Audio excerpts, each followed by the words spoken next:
40 million American men will go to bed tonight without a single person asking how they are doing, not because nobody loves them, not because they failed, but because for their entire lives they were the ones who held everything together, and somewhere along the way the world just assumed they were fine. They were always fine. They were always the ones who handled things. This video is not about weakness. It is about something that was quietly taken from an entire generation of American men, and why the 1970s was the last decade when the world still carried them back. But to understand what was lost, we have to look at who he actually was. In 1975, the average American man woke up before his family. He made the coffee. He checked the weather. He drove to a job that was still there. The same job, the same people, the same parking spot he had used for 15 years. He knew what was expected of him. Provide, show up, do not quit. And the world around him was built to make that possible.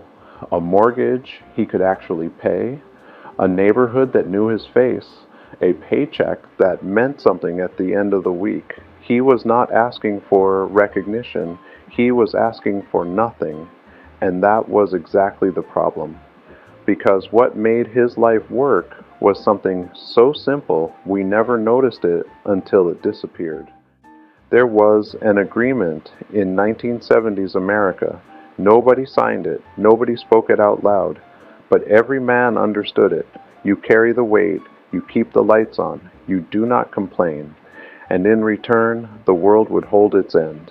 The job would be there, the neighborhood would know your name. The people around you would notice if something was wrong, not because they were watching, because your lives were close enough that they simply could not miss it.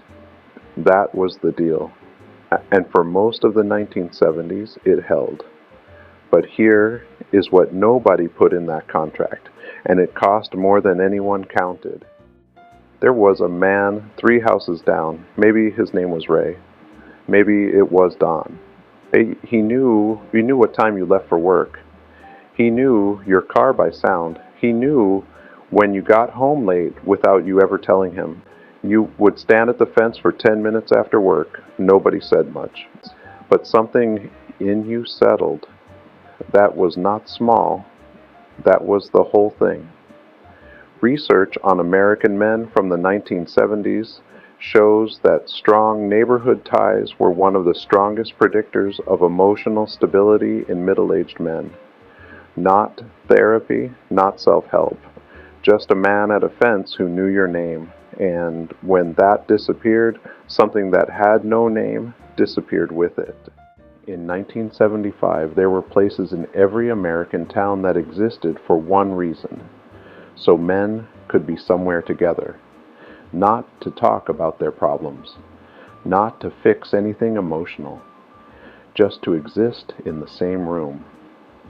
The corner bar, where the bartender refilled your glass without being asked. The bowling league on Tuesday nights that nobody would ever quit.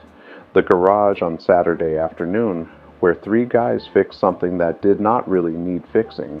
By 1990, bowling league membership had dropped 40% across America. The corner bars were closing. The garages were locked. Those places were doing something we still do not have a word for. They were the reason men of that generation never felt completely alone. They never talked about how they felt, because someone always noticed when you did not show up. Let us be honest. The 1970s. Dad was not a perfect man. He worked too much. He talked too little. But look at what he was carrying. A mortgage that was real. Kids who needed everything, all the time. A marriage that took quiet work every day. He carried it without expecting anyone to notice. That was just who he was. But here is what nobody said out loud. He was never supposed to carry it alone. That was never the design. And the 1970s was the last decade when the design still mostly worked. In the late 1970s, something shifted. The plants started closing. Pensions started disappearing. The stable jobs that a man could count on, the ones his father had and his father before him, those jobs started going away. And the neighborhoods changed too. Yeah, people moved, then moved again. The guy at the fence was someone new every few years. The corner bar became a chain restaurant. The bowling alley became a parking lot. The man adapted. He always adapted. That is what he did. But the world he had built his identity around changed the rules without telling him. And he was too busy holding things together to stop and notice what he was losing. What happened next is more specific than most people realize. Think about the last time someone asked you how you were really doing. Not as a greeting, not a small talk in a hallway, but someone who stopped, looked at you, and actually waited for the answer. For a lot of men over 50, that moment is hard to locate. Not because people do not care, but because for so long you were the one who was fine. You were the one who handled it. Nobody thought to ask because you never gave them a reason to. A 2025 national study found that 53% of American men say no one really knows them. In the 1970s, that number would have been unthinkable because the structure of daily life made being invisible almost impossible. Too many people's lives overlapped with yours. Here is what makes this heavier. Most of the men we are talking about learned how to be a man by watching their fathers, and their fathers did exactly the same thing. Got up early, worked without complaint, held everything together, never said a word about what it cost them. We watched that and thought, that is what strength looks like. We did not understand yet that what we were watching was also loneliness. A whole generation passed down not just the work ethic, not just the loyalty and the discipline. They passed down the silence, the belief that needing something was the same as failing. And here is the turn in this story. That silence was not selfishness, it was love. They were protecting us from worry the only way they knew how. There is a moment most men never talk about. It comes somewhere in the 50s. The kids are grown, the house is quieter than it has ever been, and the man sits there in the silence he spent 30 years building, and something does not feel right. Not depression, not crisis, just a quiet realization. Nobody is coming to check on him, not because people do not love him, but because everyone assumed he was fine. He was always fine. He was always the one who handled things. And the real reason is not that the world is cruel.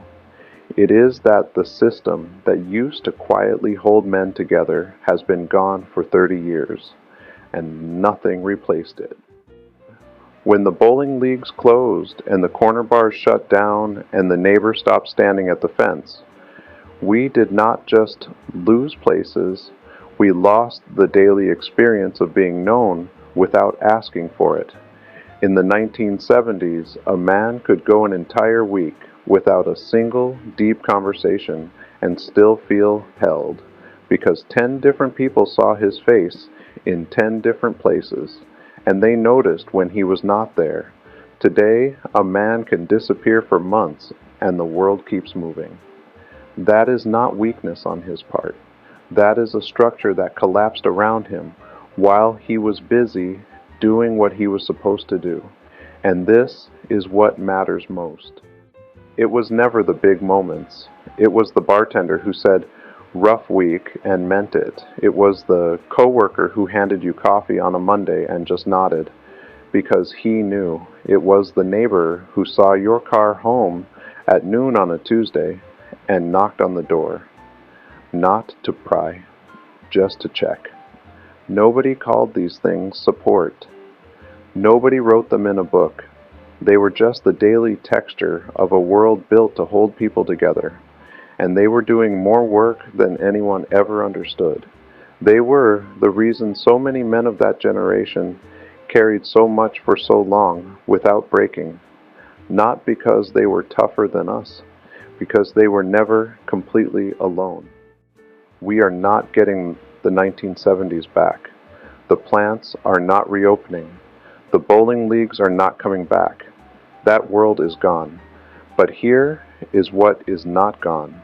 The man in your life who is always fine, who always handles it, who never asks for anything. He is still there, and he does not need a therapist. He does not need a program. He needs someone to stop, look at him, and ask for real how he is holding up, and then wait for the actual answer, because somewhere in your life right now there is a man who has been carrying everything for longer than anyone knows. He never expected anyone to notice. That is just who he is. But that does not mean he would not stop, just for a moment, if someone finally did. Think about the man in your life like that. Your father, your friend, your brother, maybe even yourself. What did he carry that nobody saw? Write it below. I read every single comment.